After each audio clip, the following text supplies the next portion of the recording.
আসসালামু আলাইকুম। আমন্ত্রণ বাংলা ভিশন সংবাদে আপনাদের সাথে আছি মিথিলা ইসলাম। পাটের বহুমুখী ব্যবহার বাড়ানোর আহ্বান জানিয়েছেন প্রধানমন্ত্রী শেখ হাসিনা। রাজধানীর বঙ্গবন্ধু আন্তর্জাতিক সম্মেলন কেন্দ্রে পাট দিবসের অনুষ্ঠান উদ্বোধন করে তিনি আহ্বান জানান।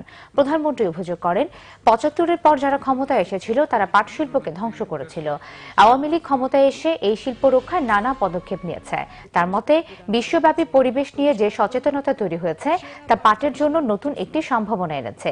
একে কাজে লাগাতে হবে। পাট থেকেই বহুমুখী পণ্য উৎপাদনের গবেষণার উপর গুরুত্ব দেন শেখ হাসিনা। তিনি বলেন, বাংলাদেশ জুট মিল কর্পোরেশনের লোকসান নিয়ে হতাশা না হয়ে পাটকে লাভজনক পণ্যে রূপান্তর করতে হবে। বিশ্বব্যাপী পরিবেশ বান্ধব পাটজাত পণ্যের নতুন নতুন বাজার খোঁজার পাশাপাশি বেসরকারি উদ্যোক্তাদের এগিয়ে আসার আহ্বানও জানান তিনি। পরে পাট মেলার উদ্বোধন করেন প্রধানমন্ত্রী শেখ হাসিনা। কুমিল্লার ১৪ গ্রামে বাসে আগুন দিয়ে হত্যার ঘটনায় দায়ের করা মামলায় বিএনপি চেয়ারপারসন বেগম খালেদা জিয়াকে ৬ মাসের জামিন দিয়েছে আদালত। বিচারপতি এ.কে.এম. আসাদুজ্জামান ও বিচারপতি এস.এ. মুজিবুর রহমানের হাইকোর্ট বেঞ্চ এই আদেশ দেন। গত ৪ ফেব্রুয়ারি কুমিল্লার আদালত বেগম জিয়ার জামিন নামঞ্জুর করেছিলেন।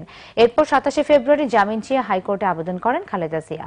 বিএনপি জামাত সহ ২০ দলীয় জোটের ডাকা হরতাল অবরোধ চলাকালে ২০১৫ সালের ৩রা ফেব্রুয়ারি ১৪ গ্রামের জগমোহনপুরে একটি নৈশকোচে পেট্রোল বোমা নিক্ষেপ করে দুর্বৃত্তরা।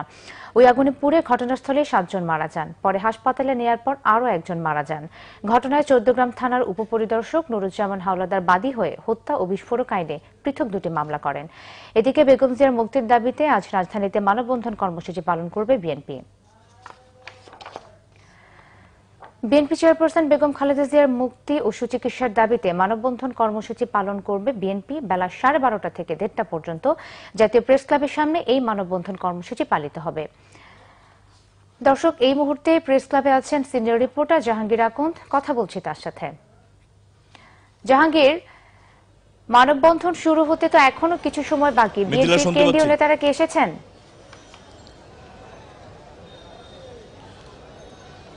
মিথিলা, বিএনপি চেয়ারপারসন বেগম খালেদা জিয়ার সুচিকিৎসা এবং তার মুক্তির দাবিতে আজকের জাতীয় প্রেস ক্লাবের সামনে এই মানববন্ধনটি সকাল ১১টা থেকে বেলা ১২টা পর্যন্ত ছিল, কিন্তু নারী দিবসের মানববন্ধন সহ র্যালি সহ নানান প্রোগ্রামের কারণে বিষয়ে তাদের মানববন্ধন পিছিয়ে ১২:৩০ থেকে ১:৩০ পর্যন্ত করা হয়েছে। তো ইতিমধ্যেই আপনি নিশ্চয়ই দেখতে পাচ্ছেন যে আমার পিছনে বিএনপি নেতাকর্মীরা প্রেস ক্লাবের ভিতরে এসে জড়ো হয়েছেন এবং নারীদের মানববন্ধনটি শেষ হওয়ার পরপরই 12:30টার দিকেই বিএনপি নেতাকর্মীরা মানববন্ধনে দাঁড়িয়ে যাবেন বিএনপি চেয়ারপারসন বেগম খালেদা জিয়ার সুচিকিৎসা এবং তার মুক্তির দাবিতে। ইতিমধ্যেই বিএনপির কেন্দ্রীয় নেতারা জাতীয় প্রেস ক্লাবে অবস্থান করেছেন।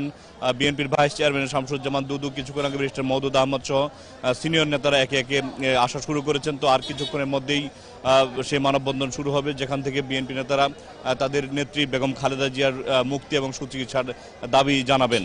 তো এই ছিল প্রেস ক্লাবের সবশেষ খবর আমার কাছে। জাহাঙ্গীর, আপনাকে ধন্যবাদ। বিশ্বের সবচেয়ে দূষিত শহরগুলোর তালিকায় গত বছরের তুলনায় আরও খারাপ অবস্থান দখল করেছে ঢাকা। তালিকার শীর্ষ ৫০টি নোংরা শহরের বেশিরভাগের অবস্থান ভারত, পাকিস্তান, চীন ও বাংলাদেশে। গ্রিনপিস সাউথ ইস্ট এশিয়া প্রকাশিত বিবৃতিতে জানানো হয়, বিশ্বের সবচেয়ে দূষিত শহরগুলোর তালিকায় ১০ নম্বরে অবস্থান করছে ঢাকা। গেল বছর এই অবস্থান ছিল তালিকার ১৭ নম্বরে। এই তালিকায় বাংলাদেশের তুলনায় খারাপ অবস্থা ভারতের। বিশ্বের শীর্ষ ১০টি দূষিত শহরের মধ্যে ৭টি ভারতে অবস্থিত। এর মধ্যে রাজধানী দিল্লির অবস্থান সবার শীর্ষে। আর এশিয়ার শীর্ষ ৫টি দূষিত শহরের তালিকায় পাকিস্তানের ফয়সালাবাদের অবস্থান ৩ নম্বরে। বসতবাড়ি, শিল্প কারখানা এবং যানবাহন থেকে নির্গত ধোঁয়ার কারণে বায়ুমণ্ডলে নেতিবাচক প্রভাব পর্যালোচনার ভিত্তিতে প্রতি বছর এই তালিকা তৈরি করে আসছে গ্রিনপিস সাউথ ইস্ট এশিয়া। এই ছিল এখনকার মতো। পরের সংবাদ বেলা ২টায়। এর আগে একটাই রয়েছে নিউজ টপ 10 দেখার আমন্ত্রণ রইল। এছাড়া ফেসবুকে বাংলা ভিশন সংবাদ সরাসরি দেখতে লগ ইন করতে পারেন facebook.com/বাংলাভিশনে। এতক্ষণ সাথে থাকায় ধন্যবাদ সবাইকে।